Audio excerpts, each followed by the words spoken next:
Tonight, CBC News is learning new details about Ottawa's trade talks with the U.S., including the latest offer from Washington and why Canadian officials aren't happy with it.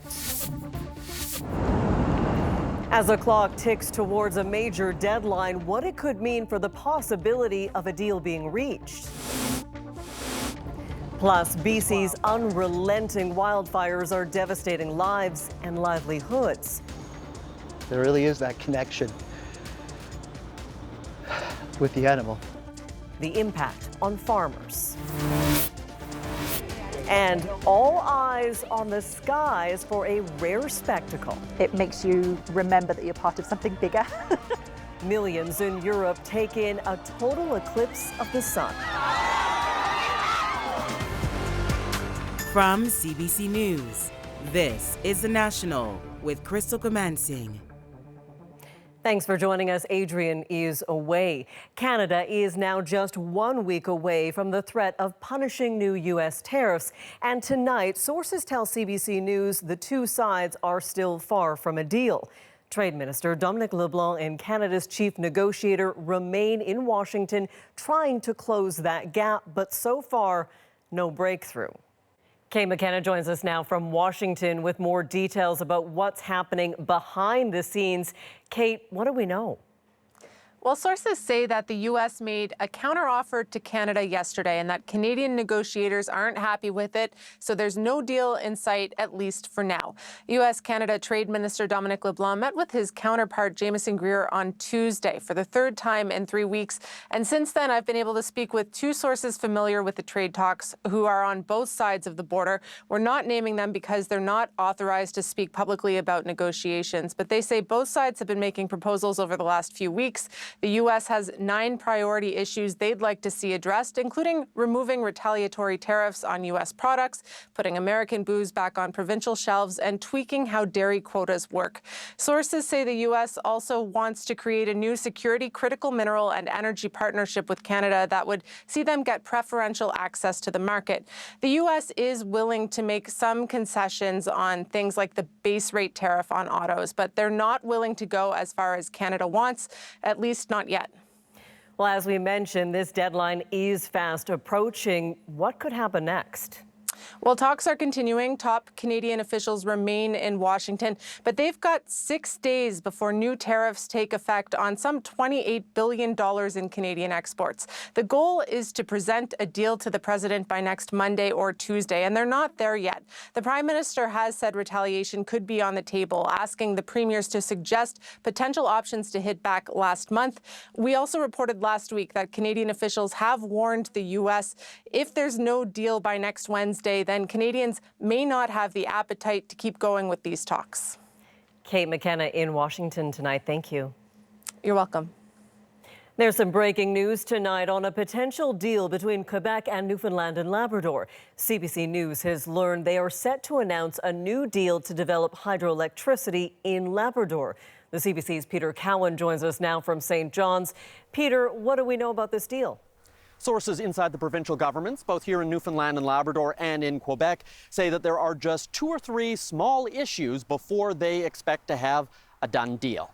Now, this would reset a long-standing grievance from people here in Newfoundland and Labrador who have complained that Quebec gets cheap power and has for decades. This new agreement would mean new hydro development on the Churchill River. It's widely seen as one of the best undeveloped hydro resources in the country. Now, there was a framework for a deal that was reached back in 2024, but when a new government took over here last fall, it said that that deal wasn't in the best interests of Newfoundland and Labrador, so it went back to the table. Under the terms of the last deal, the rates would have been reset much closer to market rates, and so, for example, for Newfoundland and Labrador, it would have meant an extra $1 billion a year. This project has been talked about for a long time, Peter, so why is it happening now? Well, one, because there is a Quebec election that is imminent, and a change in government would put all of these negotiations right back to square one. The federal government is also pressuring both sides to try and get something done. It has its own commitments to try and double the size of the electricity grid. But we know that we're not expecting an announcement this week. That's because the Innu Nation is currently in elections. The Churchill River sits within its land claims, so politicians want to wait for new leaders to be in place before they discuss any new deal. The CBC's Peter Cowan in St. John's tonight. Thanks so much. In BC tonight, thousands remain out of their homes as out-of-control wildfires continue to upend lives. Julia Wong is in the province's interior, where some ranchers and farmers are anxiously awaiting to assess what's left. When the Bald Range wildfire exploded in BC's southern interior community of Summerland, Grant Peters grabbed what he could and fled. In the scramble, he left behind pigs he was raising on his farm. I didn't think to open the gate before I left. A photo from a neighbor confirmed his worst fears. Everything, including 7 pigs, is gone. We have a relationship with each other. I go and feed them every day, water them every day, talk to them every day, scratch the boar's belly every morning. Peters is among evacuees with no timeline on when to go home. Once or twice a day trying to get through. Mike Dickinson, too. He wants to get past the roadblock to see his family farm full of cherry orchards. In the fruit industry, there's always things you can deal with or you can't deal with, but totally unknown answers is not what we're used to dealing with. Roughly 12,000 people were forced from their homes last weekend, and the fire still out of control. For the province, residents are top of mind. The province stands with you, and you are not alone in this moment. But there's worry over unsettled weather on the horizon. There is a chance of thunderstorm activity again. This convective activity will result in gusty and erratic winds, which may increase fire behavior. For evacuees like Kyle Anderson, it's a lesson in what matters most to him. You are what you pack. I didn't get all of them. For Anderson, that's 6 guitars, a small comfort in the chaos. Fire burned to the edge of his property where he's building a home. Now, all he can do is watch the fire burn from a distance. And I look across the lake, and we have some hot spots in the valleys behind, and I see that, and I'm sure that they're doing everything they can to cover that.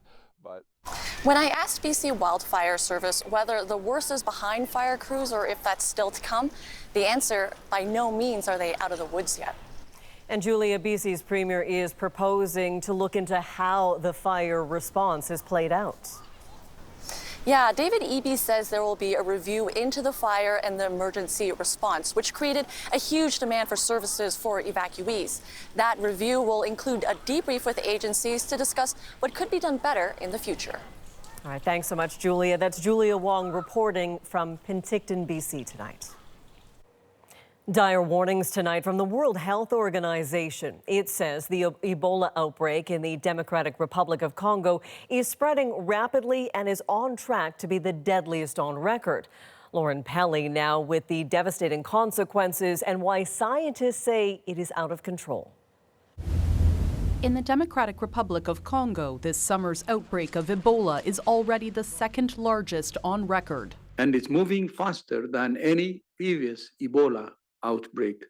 There are now more than 4,400 known cases and over 2,000 deaths. The vast majority of infections are still within the province of Ituri. As the World Health Organization says, far more cases are not being tracked. And until we know about and break every chain of transmission, we will not stop the outbreak. Ongoing armed conflict and Congo's lack of infrastructure are complicating those efforts. Right now, 60% of all new cases are dying in the community. So they're not even making it to Ebola treatment centers. This Canadian aid worker in Congo says the virus keeps appearing in new areas that lack any awareness of how to combat this disease, while healthcare teams are struggling to build trust with communities before it's too late. She can't shake one recent memory of Ebola ravaging an entire family. The mother had died, the father had died, the grandmother brought a child who was sick, and then the grandmother died, and so this child was left, and there was no one left in the family to be able to care for this child, and this child recovered. There's no vaccine to protect people against this form of Ebola. Trials targeting the Bundibugyo virus are now underway in Canada and the UK. African officials also hope to start testing an existing Ebola vaccine in the weeks ahead to see just how much cross-protection it might provide. Still, experts say it could take 6 months to get the crisis under control, or, in a worst-case scenario, up to a full year. The amount of response is not keeping up with the rapid spread of this outbreak. Now, the challenge is we won't have vaccines for this overnight. And what we're hearing from workers on the ground is what's needed right now is more support, more workers, more efforts to be able to do contact tracing, to be able to clamp down on these chains of transmission. We heard from the Africa CDC that they are hoping to send out 4,000 workers to these affected areas in the next few weeks. But what's the risk of this outbreak not being contained? Well, the fear from day one is that Congo is quite a central country in Africa. There are worries of more cases spilling into other areas. Now, they've been able to contain it largely so far. Hopefully it'll stay that way. Lauren Pelly, thanks so much. Thank you.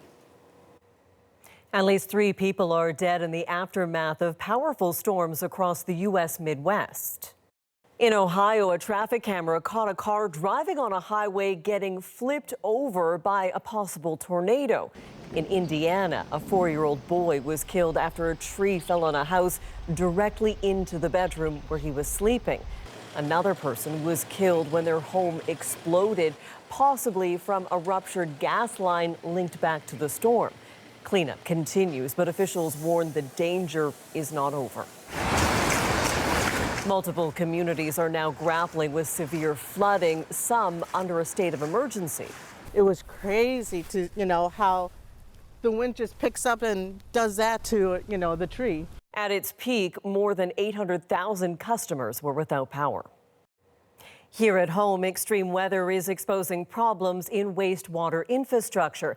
Now there are renewed calls to upgrade aging systems. As Sheehan Desjardins shows us, the cleanup in one Ontario city is far from over. The water came from everywhere, crashing through windows. Toilet too. Overflowing the sewers. They're floating away. After back-to-back torrential downpours in the Niagara region. It was really disgusting color and smell. So I believe that time it might have come up through the sewers. You can see the water. Linda Hamilton's basement has flooded before, but nothing like that. Thousands of other homes drenched in stinky sewage water too. It's coming out the manholes right now. This was far too much for the city's wastewater infrastructure to handle, according to officials. If there's not new investment from the provincial and federal government, we're not going to be able to adapt fast enough to what is very clearly changing weather patterns, changing climate. Many cities across Canada are feeling the pressure on their systems. Storms in Ottawa and Winnipeg this summer resulting in millions of liters of raw sewage going into waterways. We're in like a flood. In Calgary, a massive water pipe broke last year for the second time. The most recent data from Statistics Canada found that over 11% of Canada's water and wastewater infrastructure is already reported to be in poor or very poor condition. Replacing it all estimated to cost over $100 billion. There are government grants available to municipalities, but what we need in our sector is long-term, reliable funding programs, not these once in a few years announcement of a grant. It was full of furniture. For Hamilton, the damage is already done. Some special items remain, though. Some of my plaques and my memories of her time competing in the Paralympics are still hanging on the wall. So in here, and 2 wheelchairs salvaged after she desperately crawled over furniture to save them. Sheehan Desjardins, CBC News, St. Catharines, Ontario. Suspensions by Hockey Canada are being upheld for 4 of the 5 players from the 2018 World Junior team who were acquitted of sexual assault last year. An independent appeal board ruled that all 5 players breached Hockey Canada's code of conduct, but one, Alex Formanton, will be reinstated immediately, enabling him to participate in Hockey Canada-sanctioned programs and tournaments like the Winter Olympics.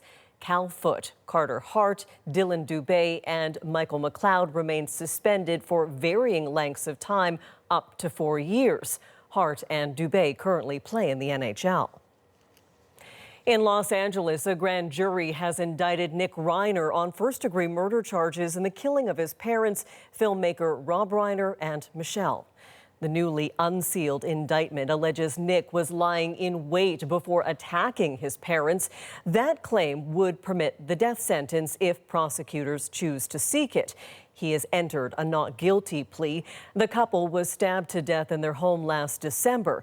Nick was arrested within hours of their killings. A trial date has not yet been set. Colombia has declared 3 days of national mourning after Monday's powerful earthquake killed more than 250 people, with thousands more missing.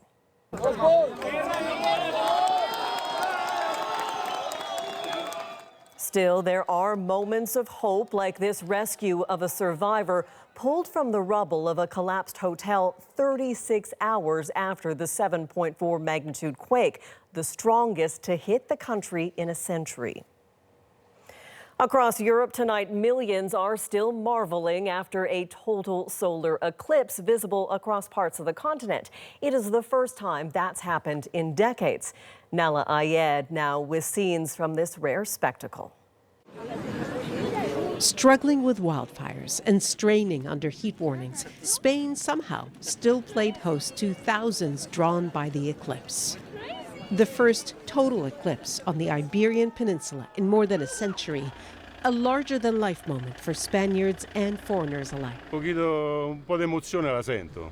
I do feel a bit emotional, yes, says this man from Italy, because I know I won't have another chance in my lifetime to see an eclipse. All over Europe, even partial eclipses drew crowds looking to be awed. With the two kind of domes together. The Greenwich Royal Observatory in London, a premium perch for those lucky enough to get a spot. You're watching the inner workings of the solar system play out in front of your eyes, and you're sharing that experience together.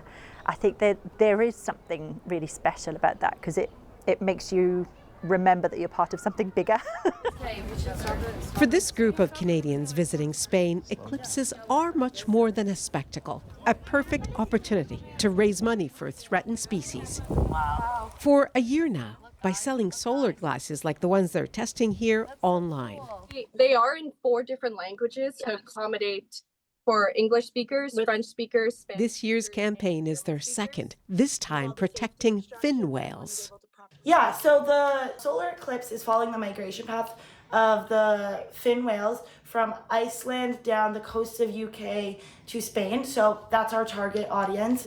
So we're hoping the money can go towards a great charity that will help preserve these animals. A slow fade and then a whole minute and a half of darkness. And then this. The first total eclipse of my life, and really is wonderful. For those who missed this spectacle, the next is a year from now, in parts of North Africa and southern Spain. Nala Ayed, CBC News, London. It looks like a chunk of the sun is gone. Some here in Canada were able to take in a partial eclipse visible across much of the country. Some of the most dramatic views were in St. John's, where the moon was covered little more than half of the sun, leaving it looking like a glowing crescent in the sky. Well, a petition to remove the U.S. ambassador to Canada is racking up thousands of signatures. I'm not going to try to analyze Canadians anymore, okay? Why they want him gone. Next. What makes a community dementia friendly? That's how I'd want to be perceived, as a contributing person of society. How a Quebec town is aiming to be more inclusive. A journey across Canada in a canoe. I'd never canoed in my life before this trip. I had no idea what I was getting myself into at all. We're back in 2.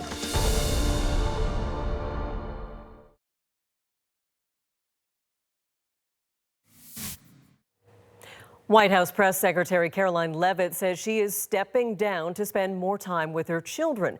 At 28 years old, she is the youngest person to ever serve in the role. Leavitt says the president asked her to continue serving as an outside advisor. In a social media post, Donald Trump called her one of his most trusted aides, saying she will depart at the end of August. A growing online petition is calling on the U.S. ambassador to Canada to leave. It says Pete Hoekstra is undermining Canada-U.S. relations and Ottawa should show him the door. Evan Dyer looks at why he has so many so angry. I want to just acknowledge our great ambassador. Is he doing a good job? He's doing a good job. But according to a petition on the parliamentary website, many Canadians don't agree. As of Monday afternoon, tens of thousands calling for Pete Hoekstra to be kicked out. Whether it's retweeting Trump's 51st state threats or inviting a convicted Ottawa convoy organizer, Tamara Leach, under house arrest to his July 4th bash. I'm not going to try to analyze Canadians anymore, okay? If they want to be mad about the sectoral tariffs, which are totally legitimate. Hoekstra has drawn the ire of many in the country. I'm disappointed that I came to Canada, a Canada that it is very, very difficult to find Canadians who are passionate about the American-Canadian relationship. He does express frustration, exasperation, grievance with Canada that Canadians find bizarre because we didn't start this, and we're not looking to push it. They are. Although the U.S. State Department has announced a new era of American dominance, in fact, about half of U.S. missions lack any ambassador, including countries like Brazil, Ukraine, and Saudi Arabia. It's quite painful for someone like myself who spent 38 years in the diplomatic corps. Some ambassadors have close ties to the U.S. president. His son-in-law, Jared Kushner's father, Charles, a convicted fraudster in France, and Kimberly Guilfoyle, ex-fiancée of Donald Trump Jr. in Greece. The message coming from the White House is a harsh one, but this former diplomat says undiplomatic messengers can make it sound even harsher. I'm not sure if it was Will Rogers who said it, but diplomacy is the ability to tell someone to go to hell in such a way as they look forward to the journey. The U.S. Embassy says it has no comment on the petition. In any case, it's unlikely to lead to any real-world actions, just more evidence of a relationship that soured badly. Evan Dyer, CBC News, Ottawa. A town in southern Quebec wants to become one of Canada's official dementia-friendly communities. As Sharon Yonan-Reynolds shows us, it's a part of a wider push to create friendlier, more accessible spaces.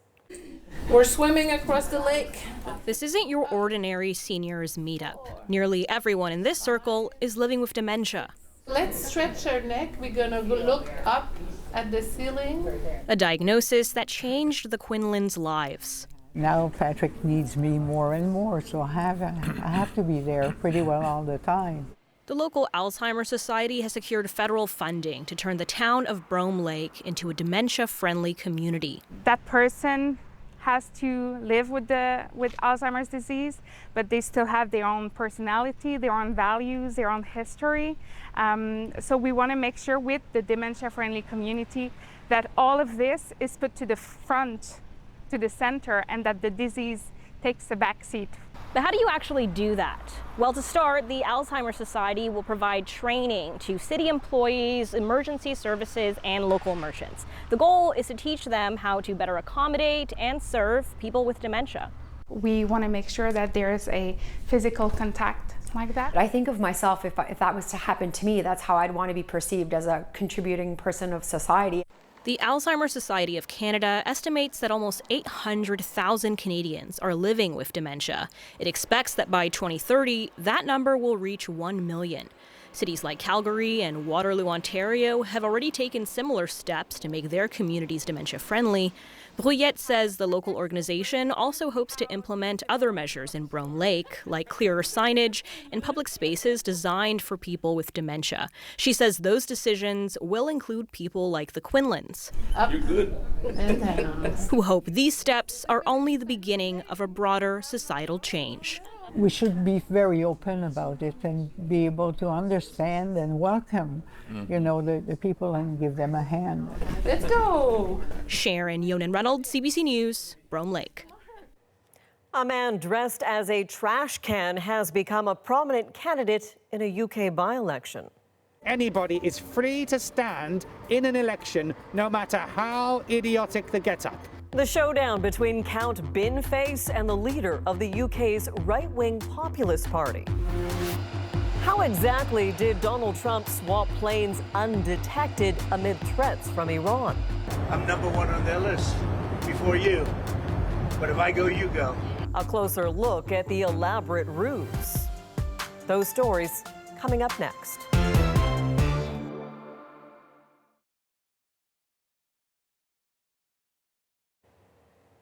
In a by-election Thursday in northern England, voters can choose between a National Party leader and a man with a trash can on his head. Anna Cunningham shows us the antics of Count Binface and finds out that it's not all a joke. So why is this guy with a trash bin on his head running to be a British MP? It's a joke, right? Well, yes and no. Hello, planet Earth. Hello, humans. Count Binface here. Count Binface is officially on the ballot for this by-election. It is in Clacton on the east coast of England. It is also the seat of Nigel Farage, the leader of the populist Reform Party. That is until Farage resigned and then shortly later said that he would stand again. Now, we know that he is facing political scrutiny for accepting a £5 million gift from the cryptocurrency billionaire Christopher Harborne. So the way Farage pitched this vote was him versus the establishment, except all the mainstream political parties have refused to stand, which means it's just now Farage and Binface and 32 relatively unknown candidates. He has become a symbol of activism, a symbol of calling out the politicians who are in power at the moment, the establishment, and their promises that they never really follow up on. The Count is certainly not new to this electoral process. In fact, he stood in 4 parliamentary elections. 2 of them were general elections. He's also stood twice trying to be the Mayor of London. Count Binface for Mayor of London, 24,775. Recently, he stood against Andy Burnham in a by-election that paved the way for him to be the new British Prime Minister. Burnham, that is, not Binface. So this is Count Binface's manifesto. He says, for example, that he'll lower local taxes whilst raising everyone else's. He also says he will nationalise the singer Adele. We're not exactly sure how she feels about that. But amongst the humour, there are also these fairly serious points. He promises to spend more time in Clacton than in Washington, D.C., which is a real dig at Nigel Farage, who talks about the US President Donald Trump as his close friend. Then there is the housing pledge, where he promises to build at least one affordable house. I cannot tell you how much that just captures the mood of the nation. There's a great shortage of affordable housing in Britain at the moment. Making the point of one actually touches a real piece of political nerve. But before the Count, there were other political satirists. Well before him was screaming Lord Such, and before him was somebody called Commander Bill Boakes, who used to stand on a road safety platform. So this has been going on for decades in the UK. It's fair to say that British politics has been through a turbulent decade. We've just had another new Prime Minister elected. So that's now 7 Prime Ministers in just over a decade. That's Alistair Campbell. He co-hosts one of the UK's most popular political podcasts. Hello, Alistair. And he recently interviewed the Count. Exactly. So there I agree with you. But can a joke political candidate really make any difference? Anybody is free to stand in an election, no matter how idiotic the get-up. There's quite a lot of serious politics going on beneath the bin, and I don't want to spoil the fun. I know that he's not a real Count, and I know who he is, and I also know he's a very clever guy. In fact, it's no secret that the face behind the bin belongs to comedian John Harvey. His work includes writing for the BBC and Last Week Tonight with John Oliver. Well, the man running to get his seat back is up against more than a costumed character. Nigel Farage was a driving force behind Brexit. The razor-thin vote to leave the EU was held 10 years ago. Many say his campaigning and promises of vast benefits helped push his side to victory. Now those can feel like broken promises. In June, Chris Brown went to Northern England to hear why Brexit is not what some bargain for. What he learned may be a cautionary tale for Canada. Here's another look. The UK has voted to leave the European Union. The UK has voted out. 10 years after the historic Brexit vote, neither side is satisfied with the outcome. And what's happened since could have lessons for Canada. In Wakefield, in England's industrial north, almost 2/3 of voters chose to leave the European Union. Many of them are disappointed with how things turned out.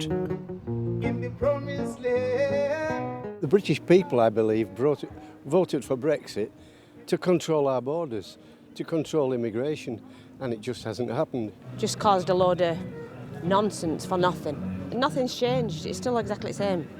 So it just cost a load of upset, a load of money, just everything. Everything's still exactly the same. What is also evident is that a decade after voting to leave the European Union, the UK still has not made peace with the outcome. There's nothing easy about Brexit because if you get something, you give something in return. There's a menu with all sorts of options on it. The sad truth is that everything on that menu will make us feel sick in some way or another because it will either compromise political autonomy or it will involve economic costs. Bank of England data suggests the UK economy is about 6% smaller than it would have been inside the European Union. People in Wakefield told us everything feels more expensive. I've definitely noticed it. Like, cheese was probably about, what, £2.50 back then? It's now gone up to about £5 or £6. If the economic argument for leaving has soured, the social argument has fractured. Cutting immigration was a big driver of Leave votes. Unauthorized arrivals from across the Channel have fallen, and so did immigration from EU countries. But the UK still needed workers, and immigration from Asia and Africa has soared, not what many Leavers wanted. You might not like what we've done with our borders since, but the fact of the matter is, since we left the European Union, the people who come here under regular routes come here because the British government has given them visas. A few sectors arguably fared better than expected after Brexit, including London's financial sector. But fields relying on low-cost labour, such as agriculture, have had a harder time. And a promised Brexit windfall for healthcare never happened. That's deepened health inequalities, say public health officials, including in areas around Wakefield. What I can't say has happened is an influx of additional cash. I would have liked to have seen more money on preventative activities. Brexit's messy compromises are a sharp cautionary tale for Canada. Alberta is already sliding towards its own Brexit-style debate and a divisive vote. Political interpretation of what Albertan Ian Cooper has studied Brexit and its impacts. People in Alberta might be tempted to vote yes, or vote to start that process, thinking, well, what's the harm? Because then we'll have that constitutional debate. A referendum is like a Pandora's box. It can lead to polarization of opinion and a really poisonous kind of political atmosphere. That toxicity is why so many pro-EU politicians in the UK have hesitated to force the issue until now. The debate is back because so many people are unhappy with the outcome. The Labour government is bringing back programs for young people to work on the continent and vice versa as part of a European reset. And the new UK Prime Minister, Andy Burnham, has signalled Britain and Europe could get even closer. In Wakefield, many people said if they had a chance to have a Brexit do-over, they would. A lot of people have said they regret leaving the EU nowadays because of how it's all gone. Obviously, if we got another vote, I think it would be touch and go. Do you know what I mean? I think a lot more people would vote to stay. A decade after a vote meant to deliver total control, the UK is still trapped in a loop of compromise and regret. Breaking up, it turns out, was the easy part. Back in 2016, the Leave side won with less than 52% of votes cast. One recent poll suggests 57% now regret leaving the EU. A secret plane swap to protect the president's life. He took neither the plane that he got on that day, nor the new Air Force One. Breaking down the operation and the fallout. That's next.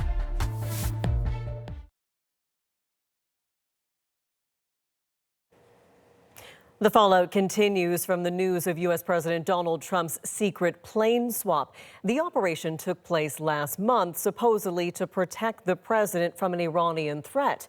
Eli Glasner shows us how it unfolded moment by moment and the lingering security questions.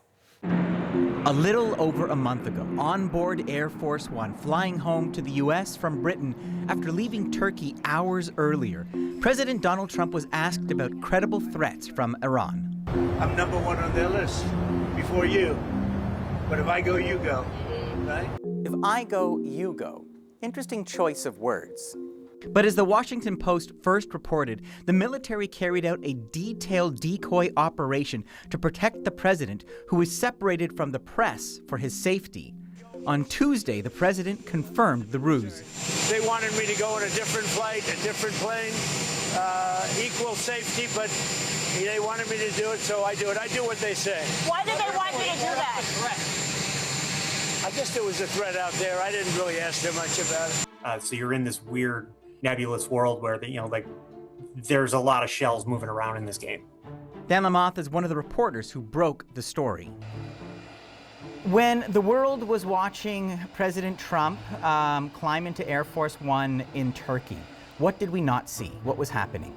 The most significant piece is that while the White House told everyone for weeks, really, that the president had taken the quote-unquote old Air Force One home, as shared by the president on Truth Social, he actually took a third plane. He took neither the plane that he got on that day, nor the new Air Force One gifted from Qatar last year.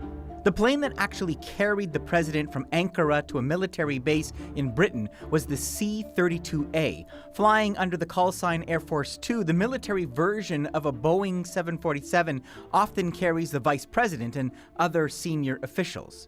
So how did the president get from one plane to the other? According to Lamothe, a few moments after boarding, the president exited through this catering truck. He actually left out the opposite door on the opposite side where that catering truck had been stationed. That's a truck where the bed of it actually escalates up plane side, so there were no stairs involved. The waiting catering truck then secretly delivered its presidential cargo to the C-32A. According to reports, Defense Secretary Pete Hegseth also boarded the C-32A, with Secretary of State Marco Rubio staying on board the older Air Force One, while the media's attention was carefully managed. The timing of the catering truck departing was basically right as the White House press corps arrived at the Air Force One plane, and the president seemingly pulled back from that plane at the same time. On top of that, reporters were directed to close their window shades, which the president was asked about later. Do you know why they had us close our window blinds? That was not usual. Well, yeah, because you're probably on a dangerous flight. As the true story emerged, Washington commentators started calling into question the safety of the press. In fact, everyone on that plane was a decoy. If they felt that it was unsafe to be on the plane, then it was unsafe for everybody else to be on the plane as well. This was a serious situation, I think. Retired Secret Service agent Bobby McDonald says this kind of deception is not uncommon. We do decoy maneuvers, or what we call shell game maneuvers, all the time. You'll notice all of our limousines all have the same license plate. And occasionally we shift those positions of those cars along with the other cars to give a different look. In fact, this isn't the first time the Secret Service protected the president by switching planes. In March 2000, officials received credible knowledge of an al-Qaeda assassination attempt. So when President Bill Clinton flew into Islamabad, Pakistan, he exited from a Gulfstream jet, which was following Air Force One. For that decoy mission, White House officials revealed the plan to a reporter beforehand, Susan Page, who was acting as the head of the White House Correspondents Association. Do you think the press should have been read in as they were in Pakistan? Different time, and leaking is all over the place now. And McDonald disagrees that anyone on the older Air Force One was at risk. The premise of they're a sitting duck out there and we just let them go as a decoy, I think that there's no way in the world that the White House administration, the Secret Service, and the White House Military Office did not have that as a part of their discussion. That's noteworthy. But for national security reporter Dan Lamothe, the fact that neither of the president's available Air Force One aircraft was considered safe enough to protect the president is a wake-up call. The threats keep getting more complex. Even 5 years ago, you probably wouldn't have had to worry about something like a drone swarm taking down an aircraft. We're in a different universe at this point. Well, new details tonight about a white supremacist group conducting military-style drills in rural Alberta. Second Sons held a large gathering last month at an undisclosed location, but CBC's Visual Investigations Unit tracked them down. Christian Pass-Lang shows us how. Canada's biggest white supremacist group held a major meetup this summer, doing army-style drills and military-inspired chants. To Afghanistan! To Taliban! They're called Second Sons Canada, and they style themselves as a men's nationalist club, but they have some extreme beliefs. The Nazis were right to support their own people.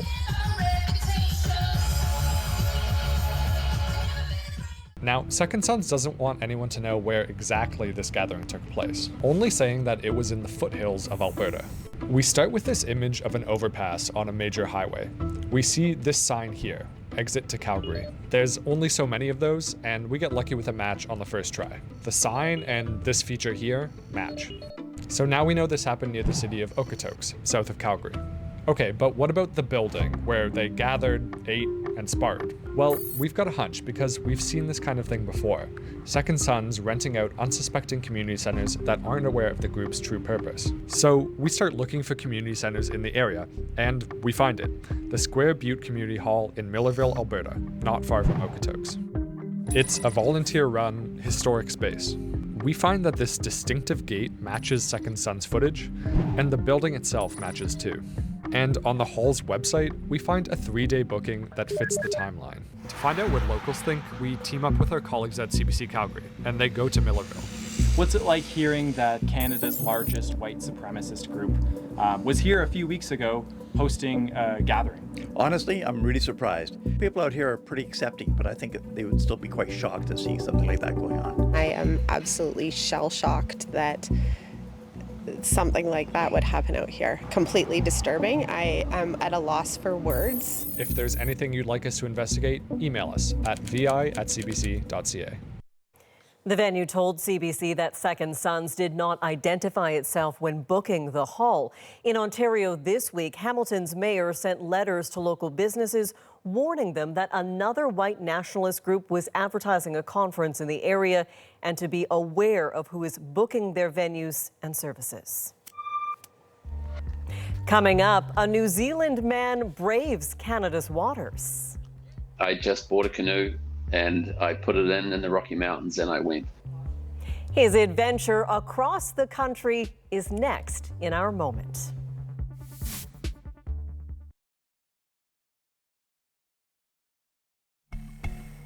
This is Tom Hudson, a New Zealander who just completed a trip across Canada by canoe.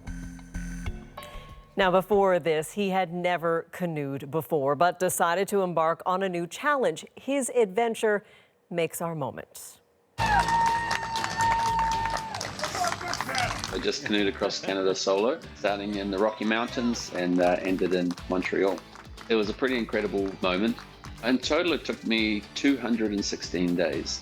I'd never canoed in my life before this trip. I just bought a canoe and I put it in the Rocky Mountains and I went. I had no idea what I was getting myself into at all. I capsized on my 4th day and it was a pretty good one. Everything just went down the river.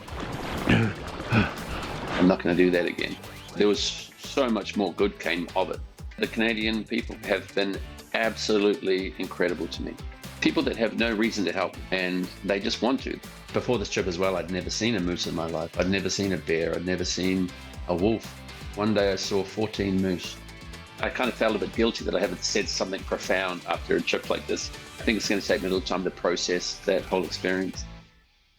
An adventure that took 2 years, roughly 5,000 kilometers, and countless memories, not to mention the tests of physical and mental strength. That is a fantastic Canadian adventure. Well, from all of us here at The National, thank you for being with us. I'm Crystal Gamansing. Take care.